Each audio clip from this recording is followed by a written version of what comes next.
السلام علیکم ویورز، خوش آمدید ہے آپ کو اے ڈی پی اور بی ایس انگلش کے فرسٹ لیکچر میں۔ تو اس لیکچر میں ہم جو اے ڈی پی اور بی ایس انگلش کا مین سبجیکٹ ہے انگلش لٹریچر، اس کی ہسٹری کی جو ایج ہے ریسٹوریشن ایج، اس کے بارے میں ڈسکس کریں گے۔ تو اس ایج کو ریسٹوریشن ایج کہا جاتا ہے اور ایج آف ڈرائیڈن بھی کہا جاتا ہے۔ جو اس کا اسپین تھا وہ تھا 1660 ٹو 1700 تک، نون ایز ریسٹوریشن ایج اور age of Dryden. Beginning the restoration of king Charles two, king Charles one کا بیٹا کنگ چارلز ٹو جب ریسٹور ہوا تھا ان 1660 1660 میں، marks the beginning of new era both to the life and literature of England. اس نے ایک نئے ایرا کی شروعات کی تھی جو انگلینڈ کے لوگ تھے ان کی لائف میں اور ان کے لٹریچر میں، مطلب کہ ادب میں۔ دا چینج آف گورنمنٹ مطلب کہ جب حکومت تبدیل ہوئی تھی فرام کامن ویلتھ کون تھے؟ وہ جو پیورٹنس تھے۔ The change of government from commonwealth to kingship corresponded to change in the mood of nation, مطلب کہ انہوں نے بدل دیا تھا جو ان کی قوم تھی ان کا موڈ ٹورڈز کامن ویلتھ اور کنگ شپ۔ اچھا، تو ریسٹوریشن ہے کیا؟ جو اس کی پراپر ڈیفینیشن وہ ہے the action of returning something to a former owner place اور کنڈیشن، کسی چیز کا اپنی اصل حالت میں اپنی اصل جگہ میں آنا، وہ کیا ہوگا؟ ریسٹوریشن ہوگا۔ اچھا، اور آگے جب اس کے ریپرزینٹیٹیو رائٹر تھے وہ کون سے تھے؟ وہ تھے جان ڈرائیڈن۔ انہی کی وجہ سے اس ایج کو ایج آف ڈرائیڈن بھی کہا جاتا ہے۔ جو ان کا لائف سپین تھا وہ تھا 1631 ٹو 1700۔ یہ ایک انگلش پوئٹ تھے، ڈراماٹسٹ تھے اور لٹری کرٹک تھے، مطلب کہ جو طنز کرنے والے تھے یہ وہ تھے۔ وین ان مئی 1660 مئی 1660 میں چارلز ٹو واز ریسٹورڈ، جب چارلز ٹو ریسٹورڈ ہوا تھا ٹو دا تھرون، مطلب کہ اپنے تخت پر، Dryden join the poets of the day in welcoming him. تو جو ڈرائیڈن تھا انہوں نے ان پوئٹس کو جوائن کیا تھا جو اس دن اس کو ویلکم کرنے کے لیے وہاں پہ موجود تھے۔ ایسٹرائی ریڈکس جون 1660، ایسٹرائی ریڈکس جو اس نے ایک پوئم لکھی تھی جون 1660 میں، وہ اس کا جو مشہور کام ہے ان میں شامل ہے۔ مطلب کہ مئی 1660 میں چارلز ٹو واپس آیا تو اور اگلے ہی ماہ جون 1660 میں اس نے یہ پوئم پبلش کی تھی۔ A poem more than 300 lines، ایسی پوئم جو کہ 300 لائن سے زیادہ پر مشتمل تھی، ان رائمڈ کپلیٹس، مطلب کہ رائم کپلیٹس پہ۔ اب کپلیٹ کی ڈیفینیشن آپ جاننا چاہتے ہوں گے کہ وہ کیا ہوتا ہے۔ جو کپلیٹ ہوتا ہے وہ ایک پیئر ہوتا ہے رائمڈ آیمبک پینٹامیٹرز کا، ٹھیک ہے۔ تو جو اب آیمبک پینٹامیٹرز کیا ہے اس کی ہم جو اس کی ایکسپلینیشن ہے وہ ہم لٹری ٹرمز میں کریں گے، تو وہ آپ کو کسی اور ویڈیو میں مل جائے گی۔ اچھا، تو آپ اس کی کریکٹرسٹک کیا ہیں؟ تو سب سے پہلے تھی اوپننگ آف تھیٹر، مطلب کہ اس کو ہم ری اوپننگ آف تھیٹرز بھی کہہ سکتے ہیں، کیونکہ جو تھیٹرز تھے پیریڈن میں 1642 میں وہ بین ہو گئے تھے، کیونکہ وہ ان کو امورل سمجھتے تھے، ریلیجس کے خلاف، اپنے مذہب کے خلاف کوئی چیز برداشت نہیں کر سکتا، تو اس لیے اس نے مذہب کے خلاف ہونے کی وجہ سے ان تھیٹرز کو بند کر دیا تھا۔ تو جب یہاں پہ چارلز ٹو جب واپس آیا تھا تو اس نے ان تھیٹرز کو دوبارہ سے اوپن کروایا تھا۔ رائز آف نیو کلاسزم، جو نیو کلاسزم تھا اس کا یہاں پہ رائز ہوا تھا، اس کو عروج ملا تھا۔ لمیٹیشنز آف اینشینٹ، جو اینشینٹ تھے ان کی حدود تھی ان کو متحرک کر دیا گیا تھا، یا ان کو حد تک محدود کر دیا تھا۔ ریئلزم، اس میں جو حقیقت ہے وہ دکھائی گئی ہے۔ نیو لٹریری فارم، جیسے جیسے ایج چینج ہوتی گئی تو جو نیا لٹریچر ہے وہ انٹروڈیوس ہوتا گیا، تو یہ تھا نیو لٹری فارمز کا۔ ریپڈ ڈیولپمنٹ آف سائنس، جیسا کہ ہر ایج میں کچھ نہ کچھ اہم ضرور ہوتا ہے، تو اس میں کیا اہم ہوا تھا؟ جو سائنس تھی اس کو ڈیولپمنٹ ملی تھی، مطلب کہ ڈیولپمنٹ تو آہستہ سے پہلے سے مل رہی تھی، لیکن جو یہ ایج تھی اس میں ریپڈ ہوئی تھی، مطلب کہ تیز ڈیولپمنٹ ہو گئی تھی۔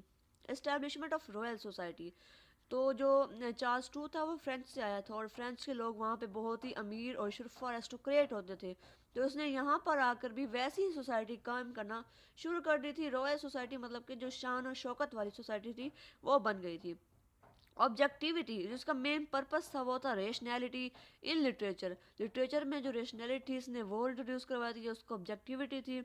French manners and fashion spread, چونکہ وہ فرینچ سے ایگزائل ہو کے آیا تھا تو اس نے جو فرینچ کے مینرز تھے اور جو فیشن تھا وہ وہاں پہ پھیلانا شروع کر دیا تھا۔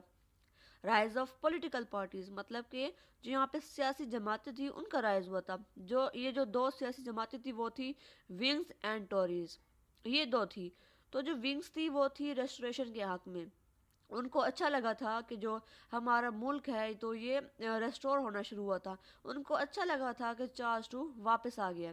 لیکن یہ جو ٹوریز تھے یہ تھے پیریٹن کے حق میں، کیونکہ یہ تھوڑے ریلیجیس ٹائپ پیپل تھے، تو ان کے لیے وہ جو پیریٹن تھا وہ زیادہ اہم تھا انسٹیڈ آف ریسٹوریشن. اب ہم ڈسکس کرتے ہیں اس کی پوئٹری. تو اس کی پوئٹری میں کیا تھا؟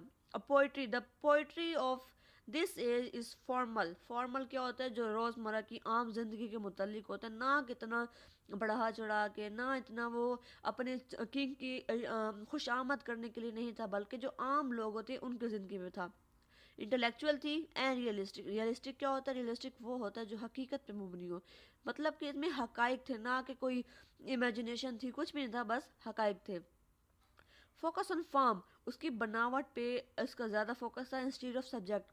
یہ نہیں دیکھا جاتا تھا کہ اس کا سبجیکٹ کون سا، وہ کس میٹر پہ تھے، دیکھا جاتا تھا کہ وہ کیسی بنا ہوا ہے، اس کی اسٹرکچر کیا ہے، اس طرح سے. اچھا، اب اس کے جو فیمس پوئٹ تھے وہ تو سب سے پہلے تھے جان ڈرائیڈن، جس کے وجہ سے یہ ایج مشہور ہے. وہ سب سے پہلے تھے جو مین تھے وہ ہے جان ڈرائیڈن، جن کا لائف سپین ہم پہلے ڈسکس کر چکے ہیں، 1631 ٹو 1700 تک تھا. ایک اور بھی تھے جنہوں نے زیادہ کام تو نہیں کیا مگر وہ تھے فیمس پوئٹ میں سے، وہ تھے سیموئل بٹلر. تو یہ تھے 1612 سے 1680 تک. آگے ہم ڈسکس کرتے ہیں پوئٹری کے بعد جو مین اس کا ہے وہ ہے prose. Beginning of modern prose. پہلے جو پچھلے تھے وہ ڈارک ایجز سے گزر کے آ چکے تھے، تو پروز تھے وہ زیادہ نئے نہیں تھے. لیکن جو یہ تھا نا ریسٹوریشن ایج، اس میں پروز نئے بن کے آئے تھے، ماڈرن بن کے آئے تھے. Birth of modern English prose. Modern English prose نے جنم لیا تھا. کلیئر تھے، پلین تھے اور شارٹ تھے. یہ سمپل سی ہے. The diary of sir John Pepys. یہ جو پروز رائٹنگ وہاں پہ جو پروز لکھے گئے تھے ان میں سے ایک ہے the diary of sir John Pepys. اب یہ کیا تھا؟ یہ تھا لائف آف ریسٹوریشن لنڈن. جیسے ریسٹوریشن صرف انگلینڈ میں تو نہیں ہوئی تھی، ریسٹوریشن پورے دنیا میں ہوئی تھی، ہر جگہ پہ ہوئی تھی. تو جو لنڈن کی ریسٹوریشن لائف تھی نا یہ اس پہ لکھی گئی ہے. ایک اور ہے جان ایویلینز ڈائری.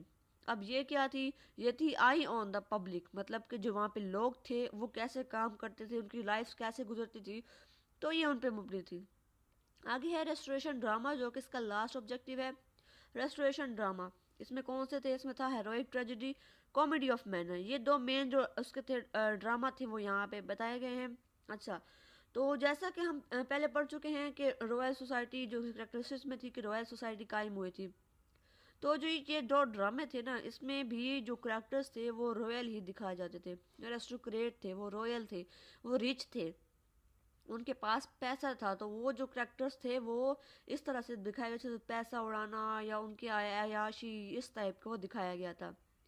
جو ان کی پرفارمنس تھی، مطلب جو جہاں پہ وہ پرفارم کیے گئے تھے، جو سیٹ ان کے بنائے ہوئے تھے وہ بھی اسی طرح سے تھے جیسے رائلز کے ہوتے ہیں. ان کی چاکلیٹ ہاؤس تھے، ان کی چاکلیٹ فیکٹریز تھی، انہوں نے گولڈ کی نمائش کی تھی، تو اس طرح سے وہ دکھایا گیا تھا. اچھا، اب جو ان کے ہیں پوئٹری ہم نے پڑھا، ہم نے پروز پڑھا، ہم نے ڈرامہ پڑھا. ان تینوں کا ابھی یہاں پہ جو میں نے بتایا وہ تھے ان کی شارٹ مطلب کہ جیسے اب آپ کو کوئی لانگ کوشچن دیا گیا ہو تو آپ اس کو اس طرح سے لکھ سکتے ہیں. لیکن اگر آپ اس میں کچھ اور ایڈ کرنا چاہیں یا آپ کو الگ الگ سے ریسٹوریشن پوئٹری، ریسٹوریشن پروز اور ریسٹوریشن ڈرامہ کی آپ کو چاہیے ایکسپلینیشن چاہیے، تو وہ میں آپ کو نیکسٹ ویڈیو میں ضرور بتاؤں گی.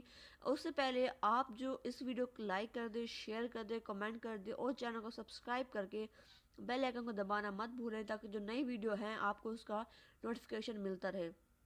تو جو ان کی ایکسپلینیشن ہے وہ ہم کریں گے نیکسٹ ویڈیو میں. سو تب تک کے لیے گڈ بائے. ہوپ سو کہ آپ کو یہ ویڈیو بہت ہی اچھی لگی ہوگی. اگر اچھی نہ بھی لگے تو پلیز لائک کر دیجیے گا، سپورٹ کریے گا. Thank you.